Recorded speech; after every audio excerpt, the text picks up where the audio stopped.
Today's episode on Tonai features Laia's very own Leafionga Tangaloatoa Delsa Moe. Delsa, as she is commonly referred to, was raised in the independent country of Samoa. Her roots derive from the villages of Safune, Asau, Falilatai, and Tangunamanono. Raised in beautiful Samoa, Delsa spent her high school years at the infamous Samoa College campus. She is also a proud graduate of Brigham Young University, located in beautiful Laie, Hawaii. Vice President of Culture Presentations, Delsa has been an employee at the Polynesian Culture Center for the past 43 years. In her earlier years at PCC, Delsa served as an MC, cultural guide, and a member of the brass band. She has held countless management positions in guest services, sales, marketing, and theater. She is most recognizable to our Pacifica community as the Master of Ceremony for the annual We Are Samoa Festival and the World Fire Knife Competition. Her passion and drive to preserve and perpetuate our Pacifica cultures has earned her a seat at various prestigious events, such as the Miss Pacific Islands pageant and the Pacific Arts Festival. Delsa is a Red Raider for life and a true Laie girl through and through. She is married to Artee Moe of Polynesian American Samoa and is the mother of 5 and the proud grandmother of 9. Leafionga ya Tangaloatoa Delsa Moe is definitely a pillar of our Pacifica community. Talofa, kia ora, malo lele, bula, and aloha, my Pacifica people. Henry Manusamoa, Sataraka, here with Tonai, Pacifica stories told by Pacifica people. Like, follow, and share our Facebook and Instagram pages, and subscribe to our YouTube channel to stay connected. It's our pleasure to have you all. Afio mai, matala mai a'au. See you at the Tonai.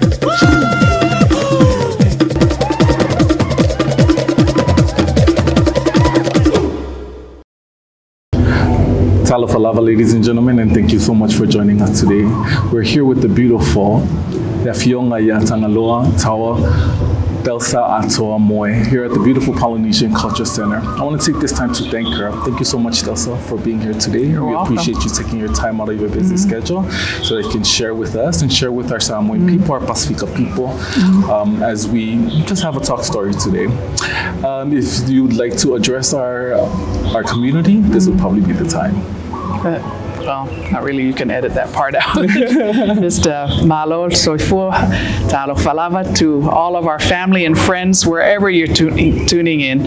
Always a pleasure to talk story and help our Polynesian people. Great, thank you again.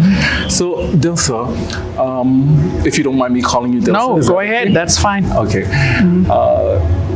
A lot of our people here in the state of Hawaii know you for the various things you do with our Samoan community. But I wanted to just ask you if you could kindly just share your outlook on your childhood and probably where you grew up at, where you're from, and share a little bit about that information with our guests this evening. Sure. I'm affectionately known as Afakasi. My mother is Palangi from Blackfoot, Idaho, of all places. My dad is Samoan, so I tell people I'm half taro, half potato. Oh. I'm very proud of my mixed roots, and born and raised in Samoa. A lot of people are surprised when they hear that. You know, they think, well, first of all, they say I don't look Samoan, I look Hawaiian or Latino, but I am Samoan. Born at Matoa to a hospital, raised. I grew up bilingual. Most of the time, my parents spoke English to us at home, but when they were at work, our house girls spoke Samoan. All of our cousins spoke Samoan, so we grew up bilingual, and it's very common. Even today, when I talk with my siblings, we go back and forth between Samoan and English. And I lived in Samoa until I graduated from high school, loved it. Very glad that I was raised there. I don't feel I missed out on anything that kids growing up in America or New Zealand had. I would go back and do it all over again. But, growing up in Samoa, you take for granted all of the resources around you. My dad was a Matai, being the eldest girl. I had to go with him to all the CEs and the fa'alavelave. I did so begrudgingly. I regret it now that I didn't pay attention more, especially with the line of work that I'm in now. I'm like, oh man, I wish I had paid attention. I wish I had asked my dad these things, on that. But, c'est la vie. That's life. And so I do best with what I can remember. And I've lived here in Hawaii since 1978. Came to school at BYU Hawaii and married a local Samoan boy from Polynesian. And so Hawaii is my home. My siblings try to get me to move to the mainland. It's cheaper and all this. I always say, "Esa ko ulu." Exactly. Can you walk to the beach in 5 minutes? Yeah. I'm fine with Hawaii. It's a good midway point between the mainland and Samoa. My mother lives with me. My dad passed away over 20 years ago. He's buried in Samoa. And I don't have any siblings living there. But, the koko still calls me back to Samoa quite often. And this is the longest that I have not been back to Samoa. It's been 3 years. And it's, it's kind of, you're getting that withdrawal feelings like I need to go to Samoa on that. So I love being here in the village where it kind of reminds me of home. Oh, that's great. Thank you so much for sharing that.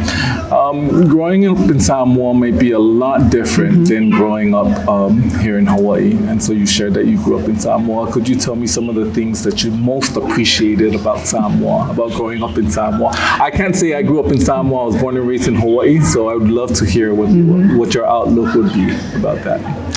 Well, we did not have warm water. We did not have warm water until I was a teenager. So we were just used to ka'eleing in the Waimalulu. If you wanted a warm shower, you showered before 4 p.m. When the pipes were warmed by the sun. It was very common that we would have power outages. We didn't even have TV until I must have been about 12. And I remember TV finally came to Kukuila, KVZK. And we had our TV, one channel. And the TV did not go on until 6 p.m. I think it was about 6 p.m. in the evening. And so we'd finish our loku, finish eating, and then we'd turn on the TV. And of course, they would always start with a loku. But because it was on TV, we were just like, can't believe we're watching that. And then after that, we'd have, I think it was the Electric Company and Sesame Street came on black and white TV. And the most popular thing on TV was big time wrestling. Oh, yeah. And so that's when we would see right outside, the windows in our house, the whole village or everybody would gather around. Mako TV, So we position it over here and everybody would be watching big time wrestling and they all cheer for their favorite wrestler. Those were some of the fun memories. And then eventually we had 2 channels and then color TV was introduced. And the other things I really enjoyed was just playing outdoors. We built our own forts. We always, after school, we'd come home.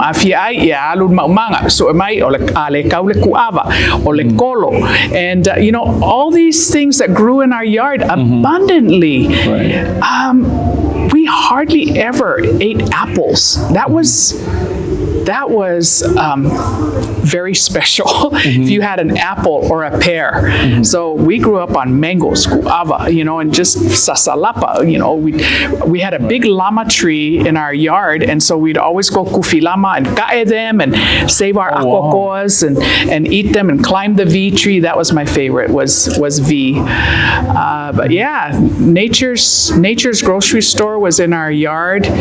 We had, before we went to school in the morning, we had to pick laulu, in the evening before we go to bed, have to go pick all the ulu, the leaves, not just ulu leaves, but the leaves, make sure the yard was clean. People are shocked, when they hear. They said, "You had to do those kind of fe'aus?" I went, "Yeah." We had to fafanga the pua'a.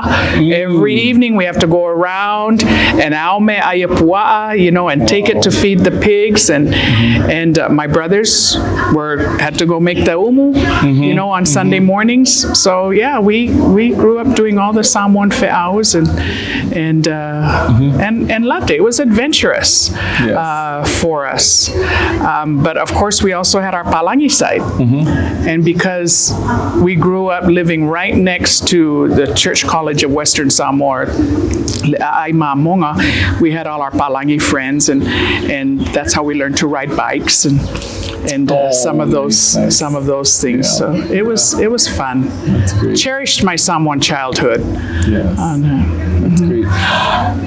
There is a lot of Samoans in this generation now have been born either in the U.S. continental, in New Zealand, or in Australia, or maybe even in Hawaii.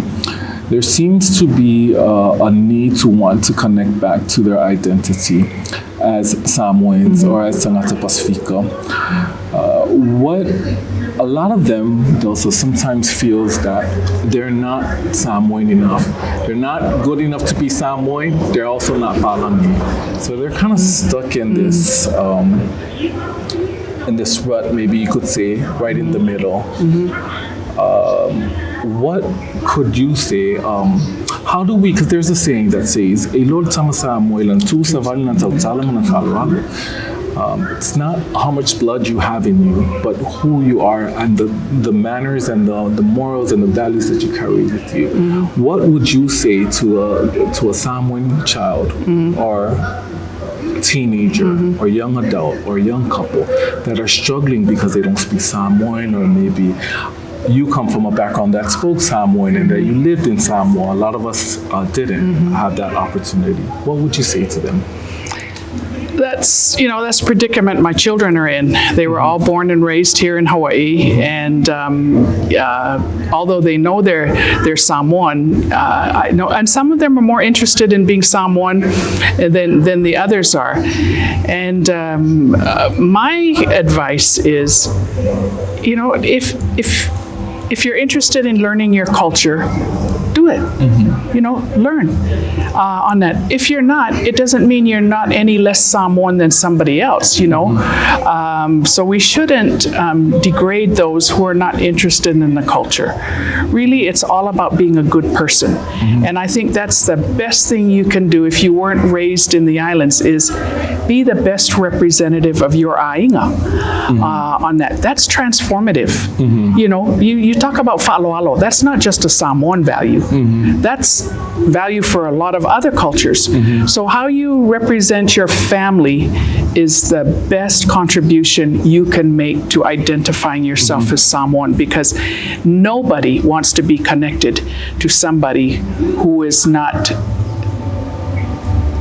somebody that we're not proud of. Like I said, even though if it's somebody who's not Samoan, but we're all mimika. Jason Momoa.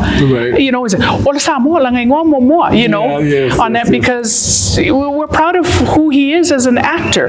That's the same thing with those who are Samoan. As long as you are the best version of your family that you can be, everybody will want to find some kind of a connection to you, and they'll be proud to say, "Olikam Samoa, Olikengi Samoa," because of who they are. But Kiki, they're into criminal activities. Ele fa'aloalo, even though say Ol Samoa, say Elea or Ia. Right. It's like, no, we don't want them closely connected with us. But yeah, just be the best representative for your family, and people will be proud to say that you are Samoan. There seems to be, and so speaking, as you speak to our generation now that weren't born in the islands or that were living in Hawaii or in the mainland or in New Zealand or Australia, a lot of the oppression, and I use that word with the utmost respect, sometimes comes from within our own people. a lot of you don't know how to speak Samoan. Italy, Samoa, so you're lesser than we are, or we're smarter than you are. In my own experience, Delsa, I've never really witnessed people from the outside. They adore our culture. Yeah. It's within our own culture. Could you kindly speak to those who were raised in Samoa or maybe in the Pacifica that, like yourself, that maybe have that mentality that they're not Samoan enough? Yeah, we are our own worst critics on that. And even me, born and raised in Samoa, but there's a lot that I lack as far as knowledge of the culture. I don't profess to be a cultural expert, but what I'm good at is loving my culture. And so yes, I couldn't stand up and give a launga, wheloainga as good as I would like to. I wouldn't be able to do a lot of the regular cultural things, and I don't pretend to know, but I admire those who do, and I try to encourage those who do. But I love my culture, and there are things of my culture that I would say that I'm good at, and that is knowing the values for that. And so when I hear cases like that, because there have been people who have come to me and in tears, and they say, "Man, I was just insulted," and I said, you go back and tell them who died and made them an expert. They have a lot of flaws themselves. So be careful when you cast that stone, because you might be good in the launga, but you might not be so good in me fa'aleanganga. And we know nowadays in Samoa, the spiritual side. Also, you might be good in something else, but maybe you're not too good in the giving. Everybody has their strengths. So we have to be very careful when we put somebody down. And so if you profess to be, I'm very Samoan, but you're not doing those things that make your people proud of you, expect to get a lot of flack, because Samoans are good at dishing it out, and you better be good at receiving it too. I mean, that's one thing about growing up in Samoan is we all learn to have thick skin. Sometimes my kids, they'll dread, oh my gosh, when we have the family reunion, they'll say, oh my gosh, this auntie is going to comment about how big I am, or, we just put it out. Oh, Delsa wala po, it just comes. It's so normal for them, right? Yeah, you just have to be thick-skinned, and now in this day and age where we're trained to be a little more sensitive with our comments, we have to be a little bit careful, for that.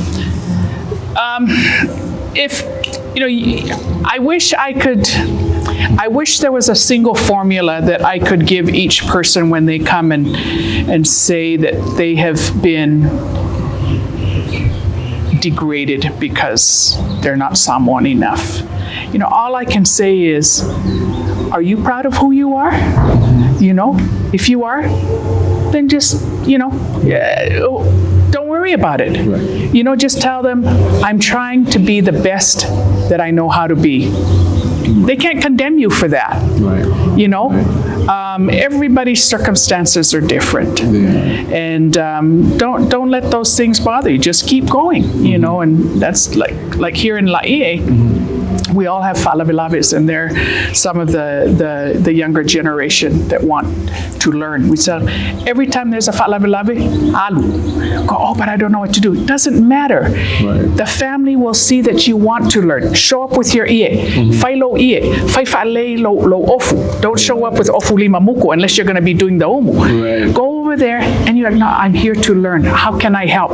They will appreciate that. They will give you the opportunity because they know you want to learn. Right. But don't come and then wait out there in the shadows. No, that means you don't want to help. You're just there out of duty, but you're not really there because you want to learn. Agreed. So it's going to be tough at the beginning, but once they see you're really sincere about wanting to learn, they're going to help you, and they're going to be a lot more forgiving. You know, it's as I hear you speak to our people, especially and encouraging them to be the best them that they possibly can be. It shows such a clear reflection of who you are, Delsa, as a person. To share also your own vulnerabilities, because it's none of us will be that perfect Samoan, right? But what we do with our lives will really reflect on our families, and if we can put the best part of our families up,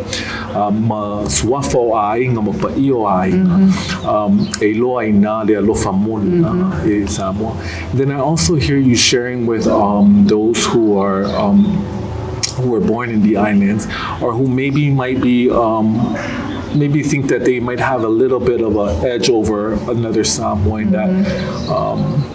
that is not the truth, right? We're all good in our own different. If we come together, I think that would be the best part of Samoa, that we all can shine and show our love for our culture together. No one above anyone, no one below anyone, but that we have that mutual respect. And so it's not foreign or a surprise that you're here at the Polynesian Culture Center with the wealth of knowledge that you have, and your heart. Truly, wealth of knowledge is great. And we can definitely see the love that you have for our Pacifica people, not just for Samoa, but for all of our indigenous Pacifica people.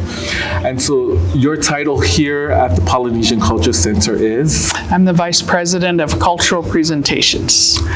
Nice. Can you share a little bit about your role here at the Polynesian Culture Center as a proud Samoan woman? You know, I'm just so blessed and fortunate. When I had received some scholarships to come to college, the thing that made me decide on Hawaii was the PCC.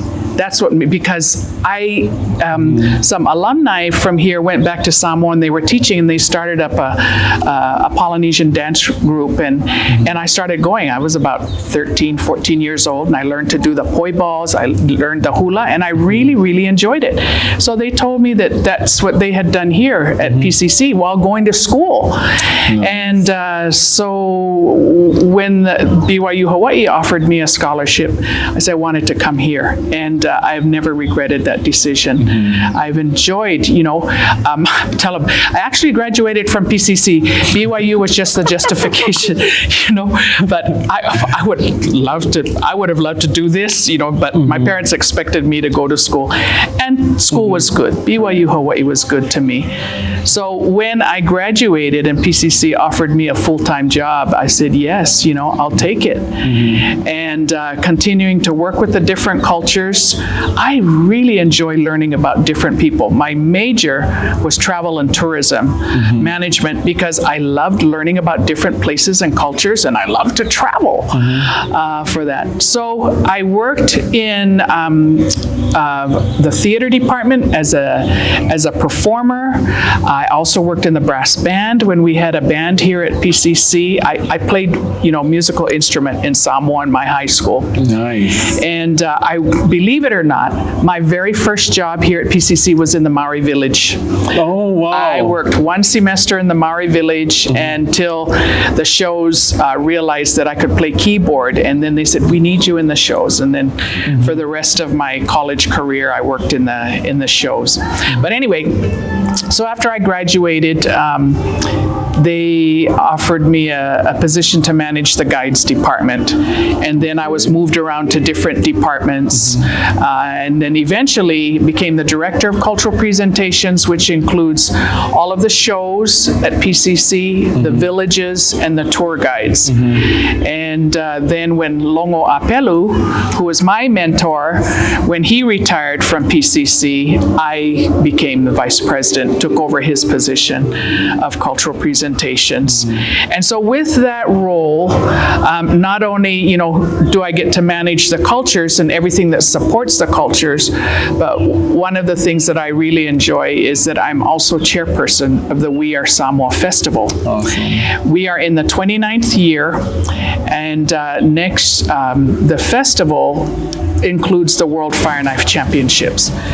And the World Fire Knife Championships was started by Pulefano Ngaleai. That was his brainchild. Over 30 years ago, our CEO of the PCC, who has 2 titles, Palangi, but he was bestowed the title of Mafi Whakapotu by the King of Tonga, and then also Ngalu Malemana by Maliatoa. He came here and did his nofo here in Laie. So anyway, Ngalu Malemana challenged us, we need to come up with some cultural special events. And so the Samoans came up, Pulefano suggested the World Fire Knife Competition.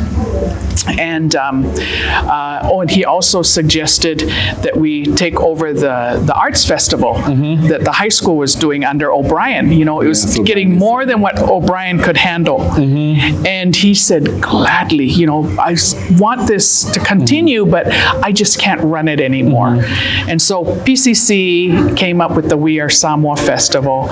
Grateful to Jerome Gray for allowing us to use that title, gave us his blessing to use that title. And so we've been doing it now for 29 years, with the high schools doing their Fa'afifianga and then the World Fire Knife Competition. It has evolved over the years where we now have the women's competition, women's Ailao included in that. And it's grown. It's grown so much that we sell out the 2,700 seat theater, and we've had to live stream the events because it's that popular. So every year I ask our marketing team, where did our viewers come from? Do you know that we have had viewers? Of course, naturally you would expect the Pacific. Right. All through the Pacific and the Pacific Rim, Australia, New Zealand, Japan, and then of course all across the mainland USA. We have viewers from Europe, from Israel, Okinawa. It's really interesting to see. And I said, Israel, who in Israel is watching us? And but I love that it has this worldwide appeal. And you can see it even in the competitors that we have for the Ailauafi. Competitors from Japan, from Taiwan, from Tahiti, from the Cook Islands. They're coming from all over, and so the sport of Ailao is really international now. And so what we try to do is not only host the competition, but make sure that all these warriors that come understand its cultural roots. So that it doesn't become just a baton with flames on the end, that there are specific traditional motions of the Ailao that make it the Ailao. We want them to know about Ololetuli and how, he added flame to it.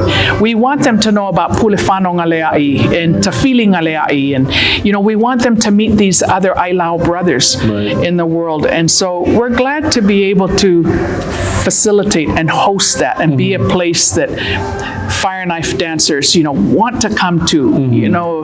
We last year when we had our evaluation meeting with the judges and some of the competitors, and they said one of the biggest draws of the fire knife competition is performing on that stage. We had no idea what an honor that was for competitors. To us it's just our regular PCC night show stage, but so it says no, it's being able to say we danced on that stage. And then we went like, wow, this really is something to them. And so we said, okay, we got to make sure we have it on that stage. If it means that much to them, and it's what gives them that passion to get here so that they can be exposed and be picked up for big fire knife contracts, we'll do it.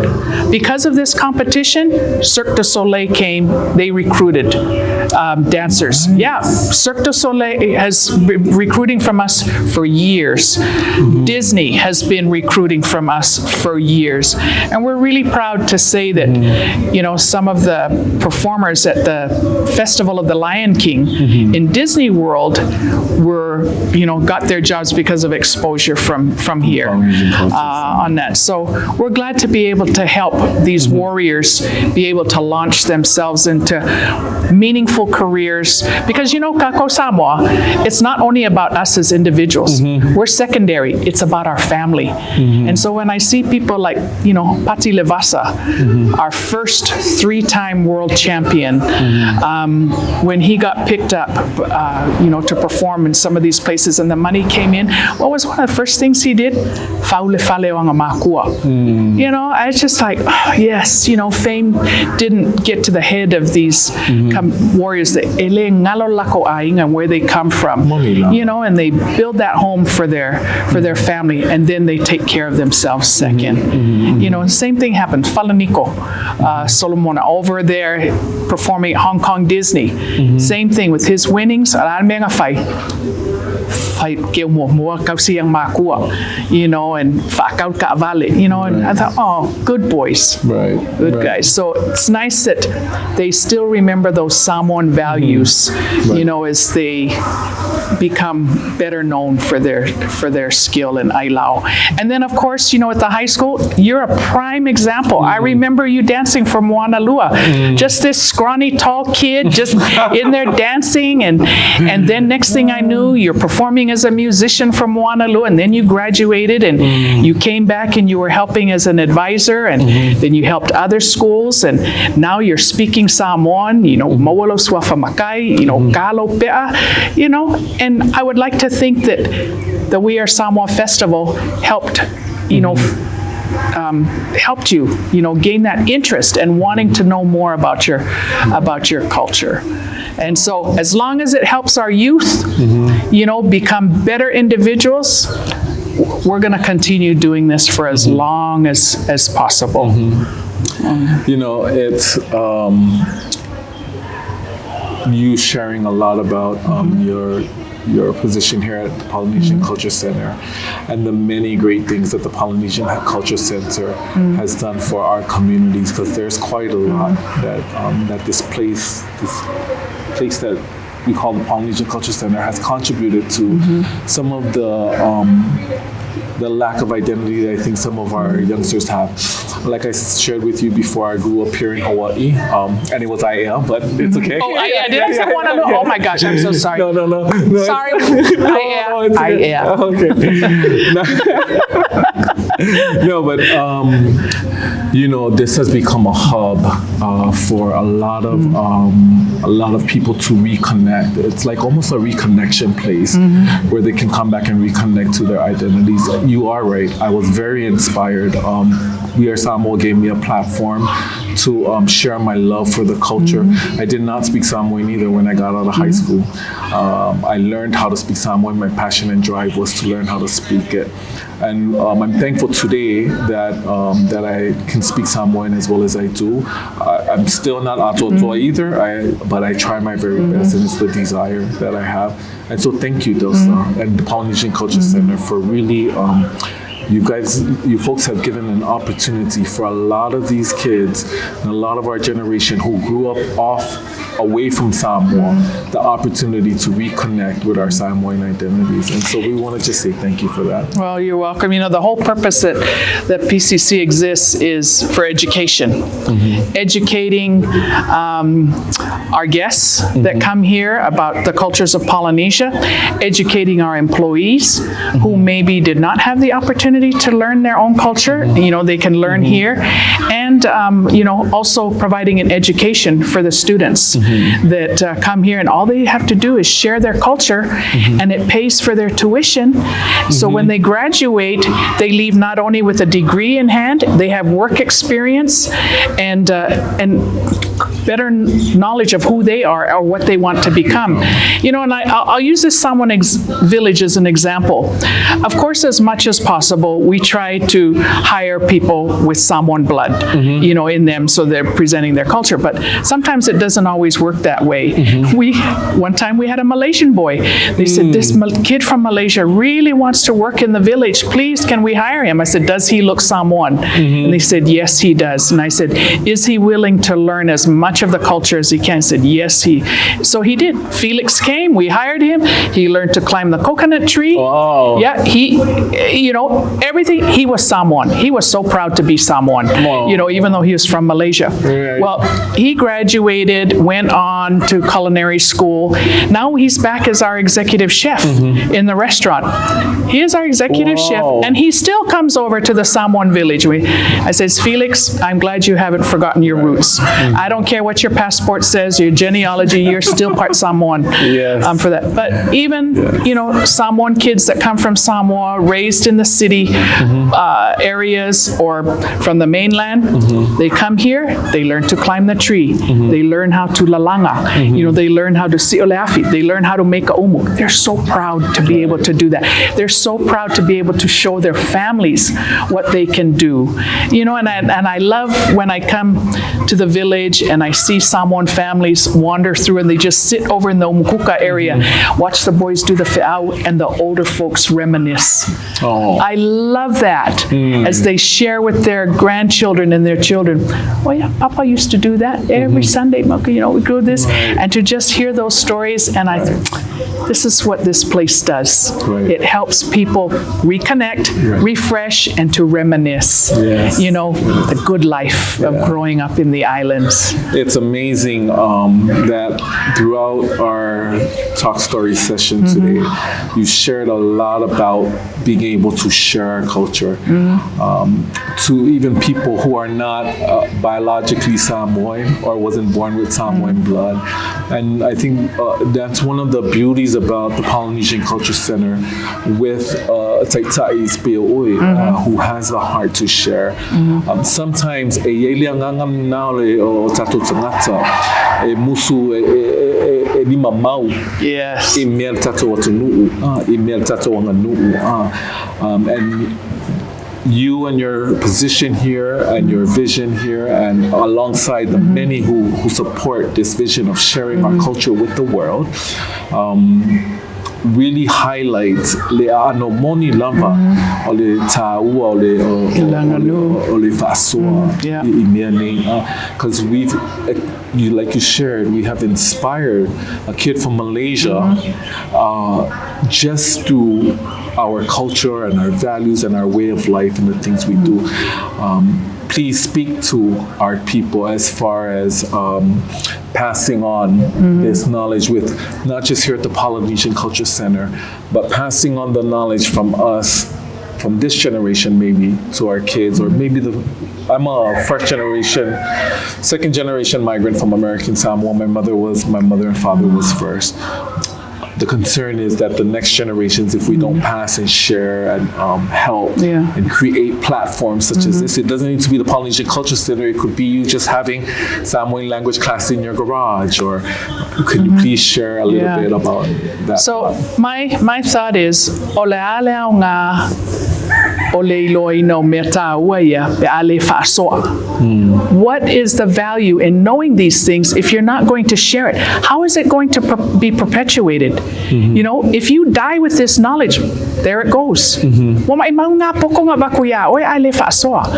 that, because who's to say that the knowledge you have, the next person might add to it, and it becomes even greater than what you knew. And so knowledge was not meant for us to keep. But on the other hand, I can understand why some people hold on, because they don't want to just give it to anybody. They want to make sure as they share this knowledge, it's to the right person who's going to use it properly. It's just like that scripture. You're not going to cast your pearls before swine on that, because there are some very important facets of our culture that you only give to those people that will value it and will use it for the right purposes. It's sacred knowledge on that. And so it's meant to be shared, but also you need to make sure you share it with the right people for that. And so what we do is we try to share as much as we can, but we also find those who want to know more. The ones that are very inquisitive, ask a lot of why. Then as you see their desire and their intent, then you can start sharing more and you go deeper into the treasures, and you find out their capacity for wanting to understand more. And there's not too many of them, but once you find them, then those are the ones you feel comfortable, imparting these treasures to, because then okay, it's safe with them. They're going to continue this correctly on to the next generation. It's not just language. It's certain art forms. People ask, are there still buildings like this in Samoa? And a few years ago, I said, not too many. They're in this shape, but they all have metal roofs. That's what's convenient. But, thank goodness that some of our leaders saw that some of these art forms, traditional art forms, were dying out. The tufungas were dying and their craft was going with them. So they started to commission. Some of these villages commissioned Efailkako Falekele, and we're going to do it the traditional style. So if there's not a reason for these tufunga and these cultural practitioners to practice their art form, they're going to lose it. So, people, same thing with making of the art of siapo was dead in Samoa for many years. It was only Mary Pritchard who was doing her stylized form of tapa that I knew of in existence. But any siapo we needed in Samoa was siapo konga. Thank goodness the Tongans kept up the art form. All of a sudden, the Samoans realized that there was a revenue stream out there for these crafts, and by doing that, in order to be able to provide for their families, reviving the art making of siapo and making the upeti and doing all of that, they did a couple things. They were able to provide for their families using traditional methods. They were able to revive a dying art form on that, because whether it's tourists or other Samoans were willing to buy it. And so I'm really grateful that some of these things have come back. And so PCC has tried to do that. Tuyone Pulotu, who was responsible for building a lot of our buildings here in the village. It's beautiful, by the way. Yeah. So the Kingdom of Tonga, they realized that there was nobody who could build Tongan fales. So the monarchy commissioned him to come to Tonga and teach how to build the Tongan fales before before that art was completely lost. And so he went back to Tonga to teach some of the knowledge that he had to the current generation so that it wouldn't be lost. And now you see some of those methods being practiced. Right. So yeah, I mean, even the art of fafau, lashing. We had a Matai that worked in our physical facilities department who had that skill, and so he would come and he would lash, and we would have the younger boys come and learn from him how to fafau correctly. Now he's retired, and we've been able to keep up this art form because of the sharing of that knowledge. And I'm grateful to him for doing that. So retaining knowledge just for the sake of retaining it is very selfish on that, So if we want our Samoan culture to survive, we have to be willing to share, even if it's to a non-Samoan. I mean, where would we be without Kramer's books? Those volumes. How many knowledgeable Samoans, they value those volumes by Kramer, and thank goodness a non-Samoan captured all of that information, because we use it a lot today.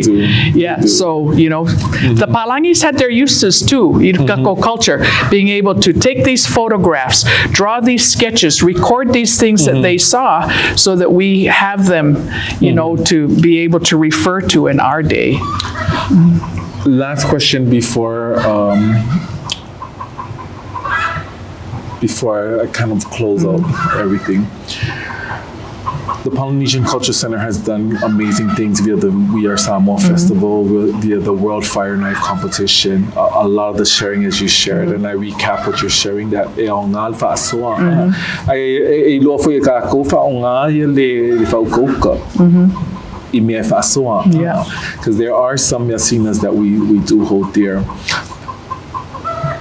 Do you feel that a lot of our via tatau, via clothing,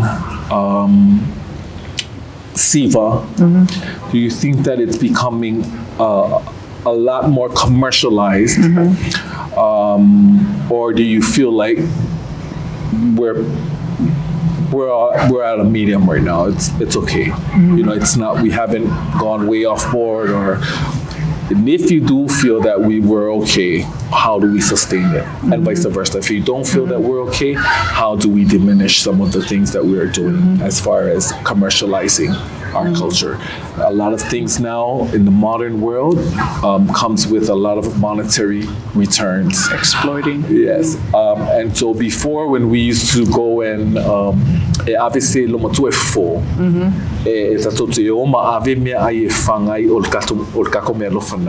nowadays, well, there's none of that. It's more, well, there is some, but it's more, this is my cost. And so the sharing is not sharing, but it's almost now an exchange. So do you feel like it's commercialized, or do you feel like we're okay for now? Well, I think it depends on each situation. You know, to just kind of categorically generalize everything, I think would be wrong. You know, I think there are some instances where people have exploited the culture, and you know that there's no, they're doing it for the money and not really for the perpetuation of the culture. But then there are other cases where you see they have taken the culture and presented it in a new way so that it appeals to the current generation. You know, I tell you, I love what comes out of New Zealand. New Zealand is very progressive, you know, with how the culture is perpetuated, but yet they know its roots. You know, that's the thing that I appreciate.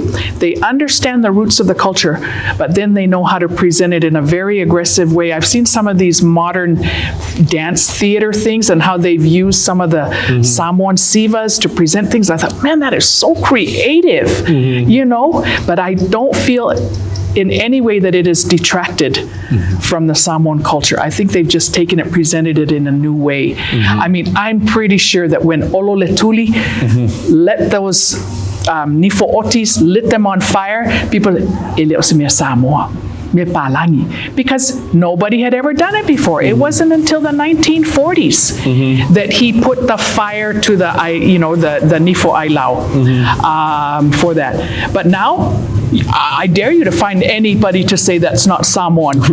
Oh, no, the Aila'awafi is very much Samoan, but it evolved. You know, culture evolves, otherwise it dies on that. And so the way we do things today is different from how it was done 50 years ago. Is it wrong? I don't know. It depends on the context. When I went to get my swafamakai in Safunge, the Sao of our Ainga there explained, you know, he says, you know, in case some of you wonder, because I had several nieces and nephews younger than me that also received their swafamakai at that same ngofo. He says, keo fa masal salo mai oko, pola ale me wale fa nga ia me masangi kako akungu e fa fa longa le like the puaa. And he said, because there must have been about 20 of us who got various titles that day. He said, can you imagine if each of you had brought puaa? You know, you know, and so the practical nature of that, he says, that's why we use kupe nowadays. That's what's practical, that's what makes sense. I thought, oh, yeah, it makes sense. He said, there's only so many makais e kufai you know, for if you had to bang all these pua'as and so many faife'aus, and he said there would have been too many and it would have gone to waste. So we had, I think we had like a couple couple puas there, for that, but everything else was done with kupe. And I thought, okay, that makes sense, in this day and age, because that's what's convenient for us. And then in some cases, we'll go to, we've gone to CEs and and they use what's convenient nowadays. Ole moa mai Costco, or ole apa moa, ole apa soda, ole pusa crackers. Right. Nothing wrong with that. That's what's convenient for them. It's because what is the motive behind them doing it this way? In order to do it the real traditional way. But we've gone to other falafelaves where they get the cooked chicken, wrap it, au maile kalo, fauli, and they do olengiu o umanga sui, and instead of the dollar bill, and it was like, wow, this is the real thing. But we value the work that went into that, and so instead of faikio, no, you appreciate, where that's very our people. Yeah, you appreciate that this came from the heart, came from the heart, and this is what's convenient, to them. So, as far as Samoan music, there's some very contemporary that's very catchy, and I think it's okay. And then there's some that is still very conservative, more traditional stuff. There's those that love Richard Parker. There's those that still love, 5 stars. There's no one set way that's right. It's according to your audience. And that's why the Samoa continues to grow and thrive, because it's been able to adapt to the current culture. Yeah. Thank you so much for that. And just listening to you share about e suinga o leang no me fai I le suia love fa, which is the intent and are willing to tell to and to serve and to now or tap in for a fall of love. And so whether it's a soda cracker for the favela or the thought. The thought. Exactly. And I think that's the true essence. We're getting to the point, Delsa, where sometimes people are giving abundance of things. That's going to be my final question. We have come to a point where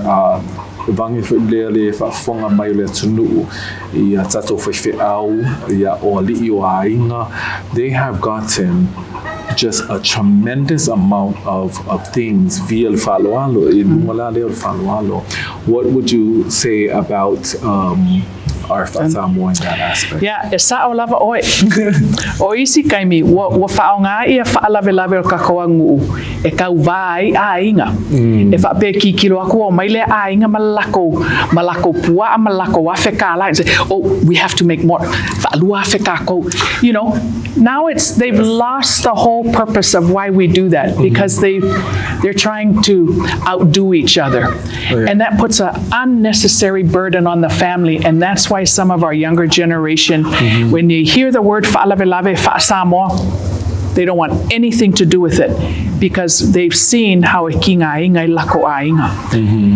And, a lot of people have asked me, like, how did your dad do it? We noticed that ele finga warko ainga pe afaiko fa'alavelave.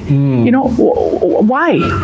And I said, my dad's philosophy was always faile mea e mafaile ainga. He never gave a set amount. Do what you can. He never gave a set amount. And I follow the same thing today, when we have our fa'alevelaves.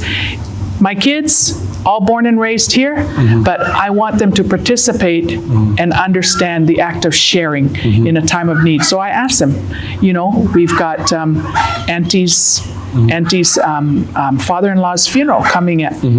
If you would like to give, please, I need your money by this day. I don't tell them how much to give, because I want them to give from the heart. E sili le au mai ole lima kala, ole au mai willingly, lo ole au mai o se lau kala, ai musu e whaamumuru mai. Then you can feel it. I want whatever they give to come out of love. And I told them, and there's no comparison like, I gave more than you. No, that's what they could give at this time.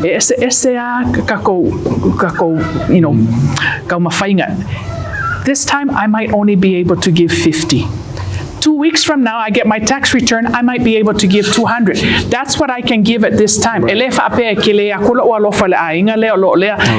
and so I think if we do that, say, you give ave maleloko mama.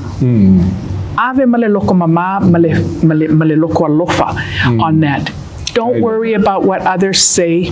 You know, don't compare to others like ele lava, mako sosoangi.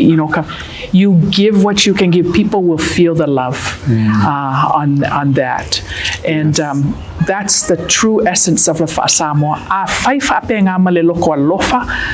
On that, it will never be a burden to anybody on that. And yeah, we should never. My philosophy is we should never dictate that's very hard. It's funny, as a Matai now, I do put together a lot of our family saongas, tap in for them, and stuff. But I really, just listening to you today share about the reason the overdone of these things is because officio. Yeah. It's a pride thing, right? I will and if they're willing to give $1,000, that's great, and they can, that's great. And if they're willing to give $50, that's also great. Because what is the fa'aumi olesi'i? What is it? What is this? What is the real name of the si'i alofa? Si'i alofa. Ele ole si'i kauva, ole si'i fia show, ole si'i fia sili. No, it's a si'i alofa, e faimale alofa on that. And when we do it out of love, the family will feel that. Right. They'll understand, ainga vai lima, but maybe they won't be able to give, but they're in the umukuka doing the fe'aus. Who's to say that their kaukua in the kitchen doing the fe'aus is any less than the one who came with the kongas and the pua'a and the kupe? Because they might have been back there for 3 solid days, didn't go home to their family. That's their contribution, And I have relatives like that, very weak with the money, but they're always there with the aufai, with the akokalo, and they come do the fe'aus, And that's so amazing to share that your service is a lot of, especially at Atole America, a lot of Americans put a lot of priority and value on money, and you're putting a lot of priority to on service via physical prayers. All of those things are just as important as those who come with monetary. Exactly. Delsa, we just want to thank you tonight for this great opportunity to speak to you about some of the things that our community might be facing and some of the challenges. We only hope that through our conversations that we will be able to enlighten and empower our young generation. Not saying that we're going to go anytime soon, but our kids know the true essence of our Samoa and what it means to be Samoan. So we want to just take this time to say thank you so much. We're greatly looking forward for the We Are Samoa Festival as well as the World Fire Knife Competition. If you could just kindly share the dates. Sure.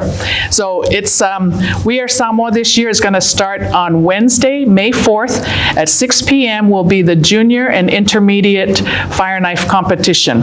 And then on Saturday, May 7th, we're going to have the high school event. But this year it's going to be a little different. The schools have asked, because of COVID restrictions, it's hard to practice the regular fianga format. So we're going to do a Fealofani Day.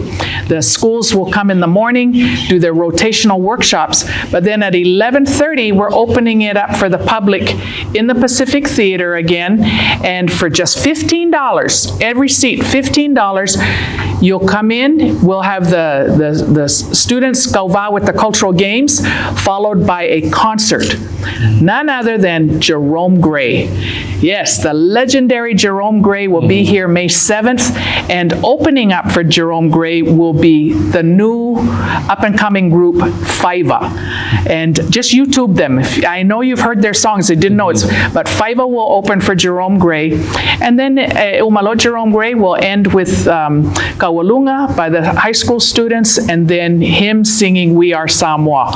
Oh, can't get better than that, Jerome singing.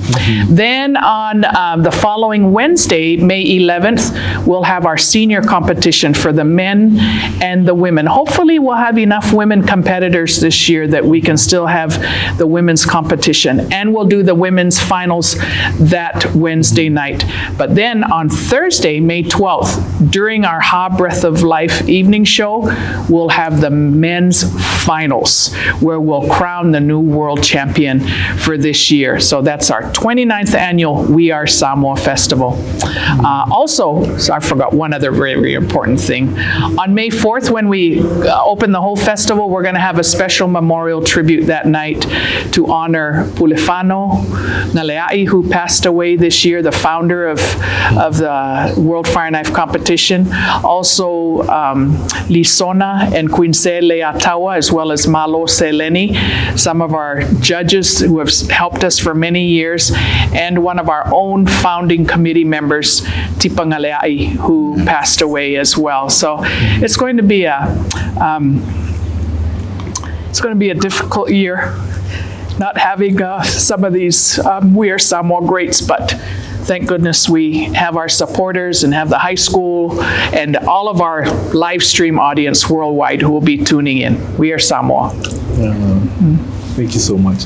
Avea ia ni time but wede nga faftai to say for him tata no ni so ile si manuia ni for e blokodama po ni for itama fainga ia lo falia li to tumo pele malo silo tino ai mesi de nganga ia awanta tu ina fo irnga wenga ni PCC ia pape na fo na wenga tato e kalesia o no umala fanga on mato talo ia pape na fa sasia tu de to yete oia wai fo I fo fanga o lo na wenga ni PCC I mama ma tu ma ngao awan so fo manu ro ina fo ilo fionga ia pape na fo tai tasi tato ai nga ni PCC but follow na ba aftai. Ladies and gentlemen, we just want to thank you guys again. Thank you folks again for tuning in today. It was a privilege and an honor to sit here with none other than Delsa Moe, and here at the beautiful PCC. We hope that you'll tune in on our next episode as we bring to you more stories told by your people, Pacifico people. Faftai. Talofa, kia ora, malo elelei, bula, and aloha, my Pacifico people. Henry Manusamoa, Sataraka, here with Sonai, Pacifico stories told by Pacifico people.